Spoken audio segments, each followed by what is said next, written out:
Thank you, buddy. David Disraeli is here, certified financial planner, among other things, and a lecturer at UT, and there's a story behind that, too. He decided to do this because the professor was one of your clients, right? That's right. The whole point of this is you can ask questions about your money, and there are remedies out there if you think you have lost money when you shouldn't have lost money. Is that an oversimplification? No, that's exactly right. How did you decide to begin advising people about this?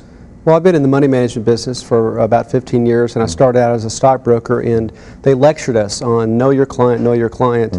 Recently, a friend of mine asked me to look at his mom's portfolio. She's 81 years old, and the broker put her in name brand stocks, but they're all high technology stocks, and they dropped in half.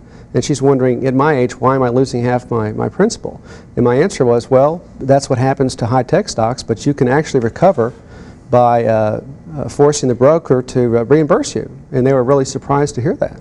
And she did? What's the disposition of it, or is it? She's intimidated, and right now I think her family's trying to talk her into it, and she's embarrassed. So a lot of people are in the same boat. They're sort of embarrassed, but at the same time, she was taken advantage of. Yeah.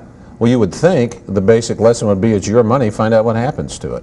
That's exactly right. And she got the statements, and she kept calling, and he kept reassuring her as it was going down, everything's okay, and she's like, wait a minute, everything's not okay. Yeah. So finally they got a professional to look at her account and say, he broke the rules. Yeah. He didn't understand your stage in life and what was appropriate for you, and that's a breach. How does the process work? Do you actually have to sue the broker, or is it arbitration? How does it work? They force most clients that open brokerage accounts to sign an arbitration clause, which means they have to go through that. And the first step is just to make a complaint. Right. And in her case, as flagrant as that was, I bet they will just write her a check. Yeah. And it doesn't have to go any further. Yeah. Sometimes you do have to go to arbitration and hire a lawyer, but it's not absolutely necessary. Some people do this by themselves. But typically arbitration is a lot less time consuming than suing somebody and waiting for a court date, right?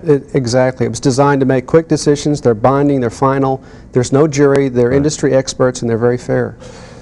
Does it affect all classes of investors, not just the elderly who maybe don't pay close enough attention? I would say more often than not, they're less sophisticated investors, but certainly a lot of sophisticated investors that are either busy or not opening their mail find out that brokers have traded without their authorization or implied that they had authorization, and they generate commissions that way. So no, it affects even really astute investors. Does it happen a lot? Last year, the NASD reported over 5,000 arbitration cases, and what's interesting is 80% of them didn't make it to arbitration, so that means the brokers are trying to settle them before they go to arbitration. Wow. If you think you've got some problems here, here's the number for David if you'd like to check in. You've got a website as well, right? That's right. Tell us what that is. It's a www.zisto.com/DA for Disraeli and Associates. Gotcha. And there is the phone number. Write this down or give us a call, and we'd be happy to pass it along to you. As they say, it's your money, and you should know what is happening to it. David, thanks for visiting with us. Thanks for having me. You betcha. Our pleasure. We appreciate it.